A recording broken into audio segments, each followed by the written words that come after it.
जय हिंद दोस्तों। आशा करता हूं कि आप सभी खुशहाल होंगे और अपने परिवार का ख्याल रख रहे होंगे। आरसी स्टोरी के आज के एपिसोड में मैं आप लोगों के बीच एक दिल दहला देने वाला और चौंकाने वाला कहानी लेकर आया हूं, जो राजस्थान की सच्ची घटना है। 2016 में राजस्थान के बाड़मेर के हॉस्पिटल में एक व्यक्ति की मृत्यु हो जाती है फेफड़े की खराब होने की वजह से, और लोग जश्न मनाते हैं, भगवान की आरती करते हैं, पूजा करते हैं। और यूं मानिए तो जोधपुर और बाड़मेर का जो इलाका है वो खुशी से झूम उठता है। और इस बात पर झूम उठता है कि जवाई राजा की मृत्यु हो गई। जवाई राजा शब्द सुनते ही हम हिंदुस्तानी के मन में एक ऐसा विचार उत्पन्न होता है कि जो घर का कुटुंब सबसे सम्माननीय। और ये कैसा जवाई राजा था? हाँ दोस्तों, आपने सही सुना, ये जवाई राजा था जियाराम। और ये जो जियाराम है, जियाराम जवाई राजा जिनकी मृत्यु 2016 में होती है, 2010 में जब ये अरेस्ट हुए थे तो को इन्होंने बतलाया था कि ये अब तक 250 लड़कियों के सुहाग रात चुरा चुका है।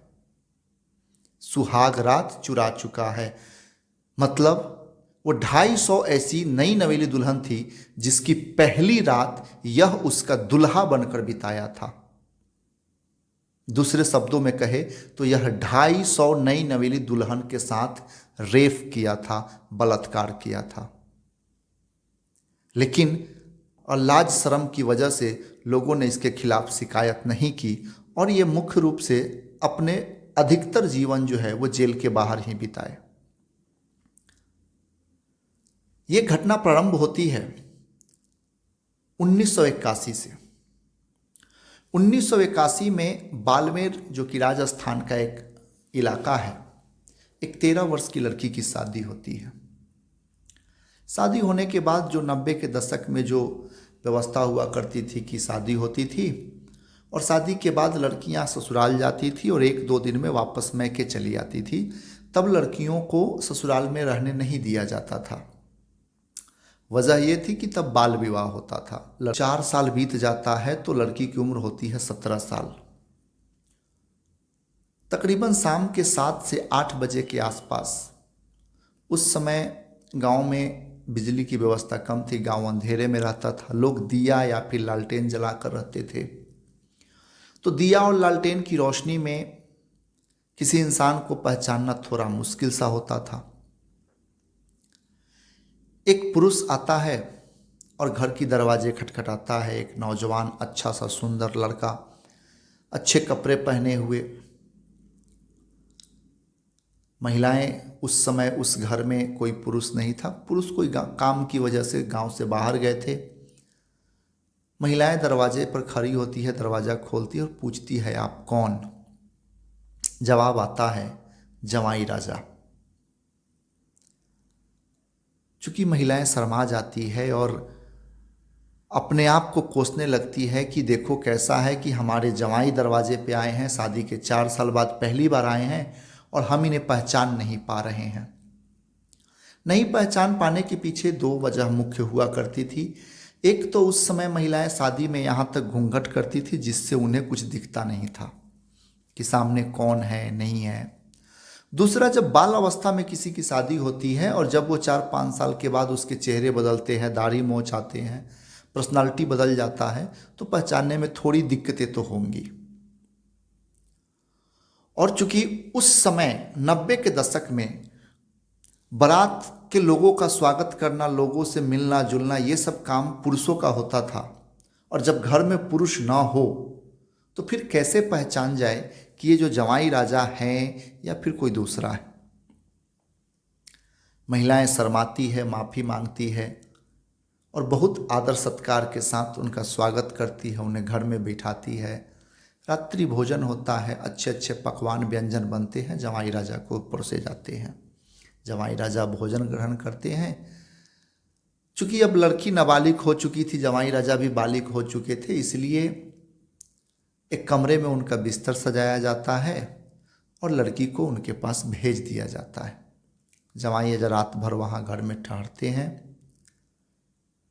सुबह का समय होता है, सारी महिलाएं उठकर जवाई राजा के लिए तरह तरह के पकवान व्यंजन बनवाने लगती है। थोड़ी देर के बाद युवती घर से अपने कमरे से निकलती है। निकलने के बाद नित्य क्रिया करके फ्रेश होती है। फिर वो देखती है कि उसके जो दुल्हा हैं, उसके जो हस्बैंड है, वो नहीं है।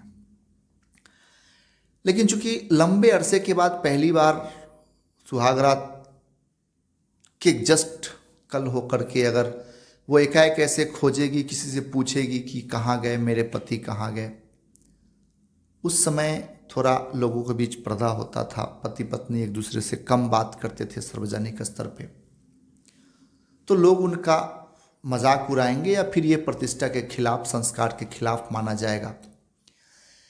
इसलिए उसने पूछना उचित नहीं समझा। जब 10 से 11 बजे का समय हुआ तो घर की महिलाएं अब उससे पूछती है कि जवाई राजा अभी सोए हैं या उठ गए। तो बोलती है वो तो घर में नहीं है, वो रूम में नहीं है, वो सुबह में ही निकल गए। पहले लोगों को लगता है हो सकता है जवाई राजा टहलने गए होंगे। सुबह के बाद दोपहर होता है, दोपहर के बाद शाम होता है, लेकिन जवाई राजा का कुछ पता नहीं लगता है। अब महिलाओं में कानाफूसी चलने लगती है कि हो सकता है कुछ हम लोगों के आदर सत्कार में कमी रह गई हो, या फिर कुछ ऐसी बातें हुई होंगी जो उन्हें अच्छी नहीं लगी होंगी, इसलिए जवाई राजा रुष्ट होकर तो कहीं नहीं चले गए। फिर झिझकते हुए लड़की घर की महिलाओं से एक बात बोलती है कि मेरे गहने नहीं हैं। महिलाएं पूछती है गहने? तेरे गहने नहीं है का क्या मतलब? तो हाँ, रात को जब वो मुझसे मिले तो बोले कि आज हमारी सुहाग रात है, पहली बार तुझे देख रहा हूँ, तो अपने गहने पहनकर सज संवर कर मेरे सामने आओ, मैं देखना चाहता हूँ कि मेरी दुल्हन कैसी लगती है। अमूनन सुहाग रात हो या कोई भी रात हो, अगर पति जो कह देता था पहले के ज़माने में, वो पत्नी के लिए एक तरह से कहिए कि लक्ष्मण रेखा या फिर राम भेदी बाण के जैसा होता था। पत्नियां आज्ञाकारी होती थी। हमारे भारतीय संस्कृति संस्कार उसी प्रकार के थे। तो मैं गहने सब पहन करके आई उनके सामने। इसके बाद उन्होंने कहा कि ये गहने छोटे पड़ गए हैं, तुम पे नहीं जच रहे हैं, ये तुम्हें तब दिए गए थे जब तुम बच्ची थी, अब तुम बड़ी हो गई हो। ऐसा करो, इन सारे गहने को उतार कर पोटली में बांध दो, मैं कल सारे गहने को बदलवा करके शहर से बदल के ला दूंगा। मेरी बीवी ऐसी गहने नहीं पहनेगी। मेरी पत्नी महारानी की तरह दिखनी चाहिए, अच्छे अच्छे गहने होने चाहिए। और वैसे राजस्थान की जो महिलाएं होती है वो गहनों के काफ़ी शौकीन होती है। वैसे गहने के शौकीन तो संपूर्ण भारत की महिलाएं होती है, लेकिन राजस्थान विशेष रूप से माना जाता है। अब ये बात आई गई हो गई, 2-4 दिनों तक कानाफूसी चलती रही। महिलाएं आपस में बात करते रहे कि हो सकता है जवाई गहने लेकर शहर के बाहर गए हों, तो 2-4 दिन के बाद वो वापस आएंगे, गहने बन जाएंगे, नए गहने। 4-5 दिन के बाद घर के जो पुरुष थे, कार्य से, व्यापार के कार्य से शहर से बाहर गए थे, वो वापस गांव आते हैं।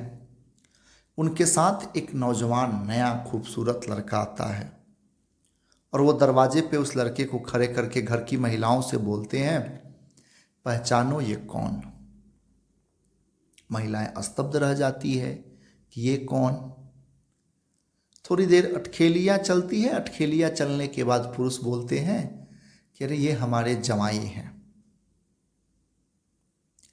अब घर की जो तमाम महिलाएं थी उनके पैरों तले जमीन खिसक जाता है कि अगर ये जमाई है तो जो 4 दिन पहले आया था, जो रात्रि विश्राम किया, हमारे बेटी के साथ सुहाग रात मनाया, इसके गहने लेकर गया, वो कौन था?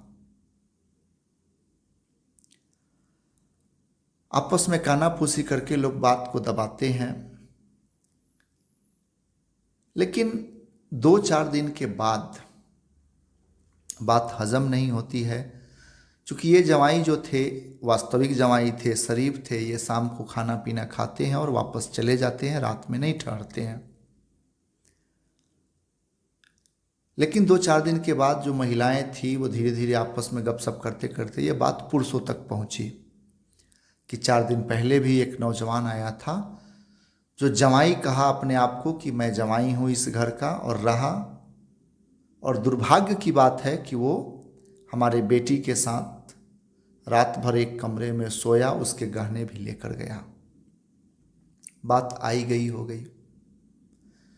उसी गांव में दूसरे छोर पर, उसी गांव के दूसरे छोर पर 10-12 दिन बाद सेम टू सेम ऐसी ही घटना दोहराई जाती है कि शाम का समय, अंधेरे का वक्त था, 6-7 बज रहे थे। उस घर के भी पुरुष किसी कार्य से बाहर गए थे। वहाँ फिर एक नौजवान आता है और कहता है मैं आपका जवाई हूँ। रात में ठहरता है, सुहाग रात मनाता है, गहने लेते हैं और चले जाते हैं। वहीं सेम बहाना रिपीट करता है कि गहने तुझ पे नहीं जच रहे हैं, गहने छोटे हो गए हैं, अच्छे नहीं लग रहे हैं, मेरी बीवी खूबसूरत है, वो अच्छी गहने पहनेंगी, वगैरह वगैरह। दुर्भाग्य कहिए या सौभाग्य, 4-5 दिन बाद असली जवाई घर में आ जाते हैं। जब असली जवाई आ जाते हैं दूसरे वाले घर में, तो चूंकि इस बात को उस घर की महिला और पुरुष सब पहले से जान गए थे, असली जवाई जब आते हैं तो पुरुष पहचान लेते हैं, फिर वैसे ही होता है कि ये जवाई आए हैं। अब महिलाएं आपस में कानाफूसी करती है कि अगर ये जवाई है तो जो 4-5 दिन पहले आए थे, जो गहने लेकर गए, वो कौन थे। फिर इन लोगों ने आपस में विचार किया कि देखो जवाई तो असली यही है, 4-5 दिन जो पहले कोई आया था वो चोर था, लुटेरा था, लेकिन इसकी भनक हम अपने जवाई को नहीं लगने देंगे। अगर जवाई को इसकी भनक लग जाती है कि 4-5 दिन पहले कोई अनजान आदमी आया, सुहाग रात मनाया और गहने लेकर चला गया, तो समाज में हमारी प्रतिष्ठा क्या रहेगी, ससुराल वाले हमारे बेटी को स्वीकारेंगे या नहीं। कई सारी बातें, सामाजिक प्रतिष्ठा, आन बान शान को देखते हुए घर के संपूर्ण लोगों ने विचार विमर्श किया कि इस घटना को हम लोग अपने दिल में ही दबा कर रखेंगे, जवाई से या उसके परिवार वालों के साथ साझा नहीं करेंगे। लेकिन ये तमाम पुरुष और महिलाएं आपस में विचार तो कर लिए, लेकिन उन लोगों ने लड़की को ये बात नहीं बताई। और तब रिवाज होती थी कि जब जवाई आए हैं तो लड़की को पर्दा करके घर में छुपा दिया जाता था। उसने भी कभी अपने दूल्हे को नहीं देखा था, सुहाग रात के दिन भी नहीं देखा था, अंधेरे होने की वजह से।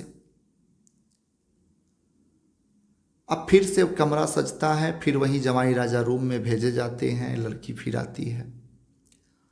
अब पति पत्नी रात में फिर से उनका सुहाग रात होता है। बातचीत के दौरान लड़की पूछती है कि मेरे गहने सारे बन गए। अब जवाई स्तब्ध, कौन सी गहने? तो वही जो आपने 4-5 दिन पहले ले गए थे।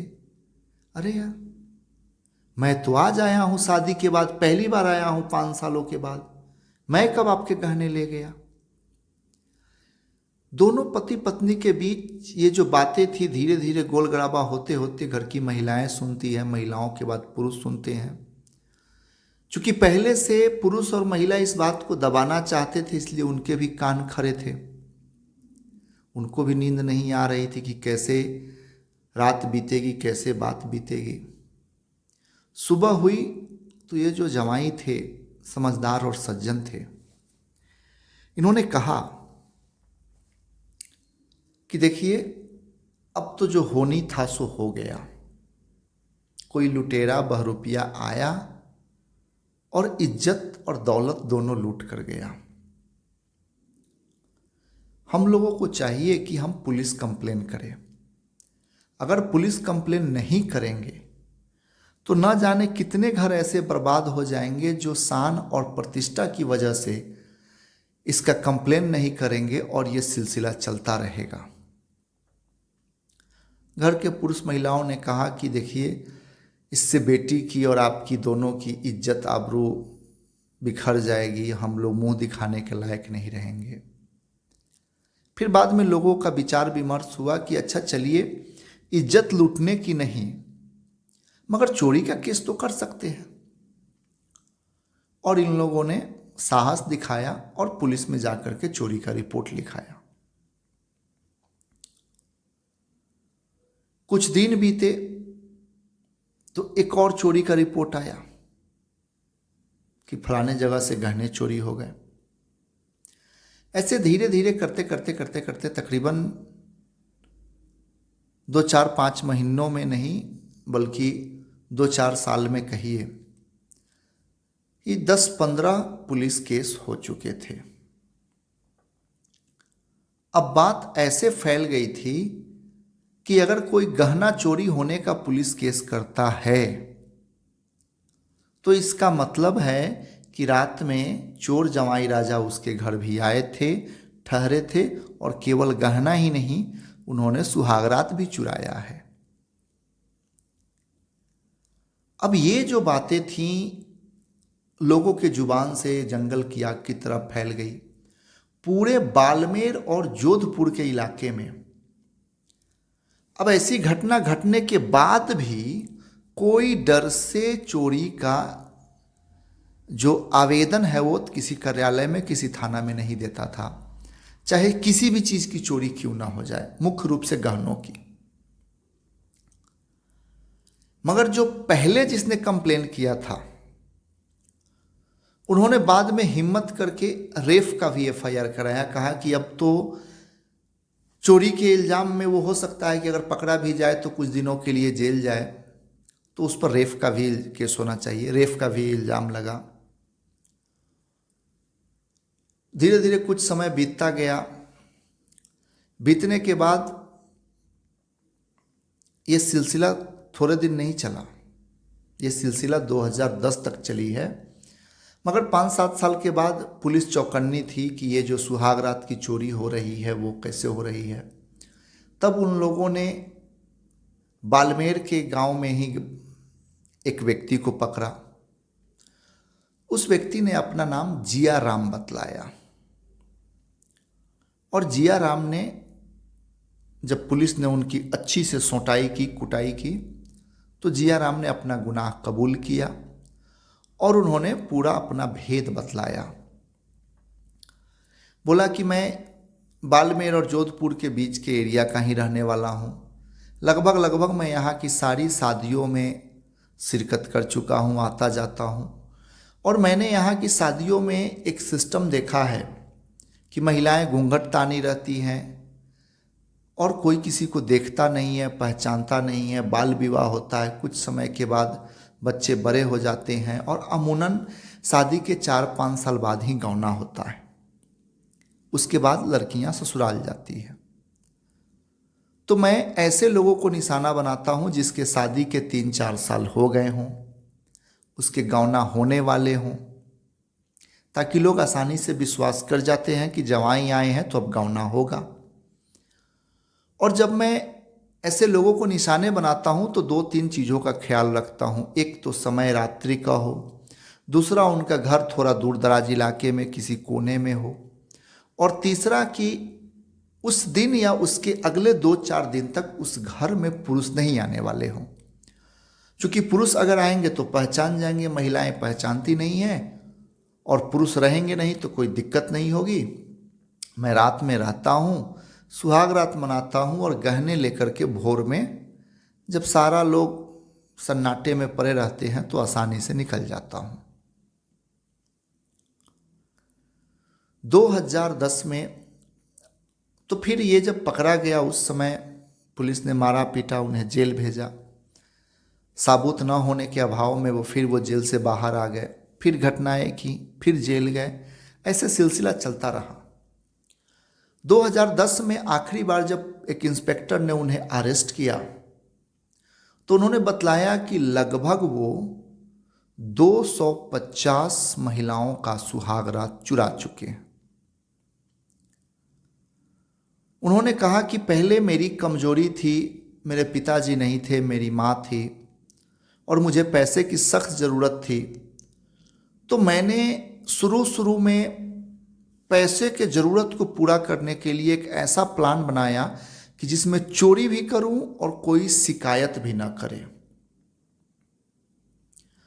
क्योंकि लोगों के जीवन में प्रतिष्ठा नाम का एक ऐसा डर है कि जो किसी भी क्राइम को, किसी भी अपराध को छुपा सकते हैं।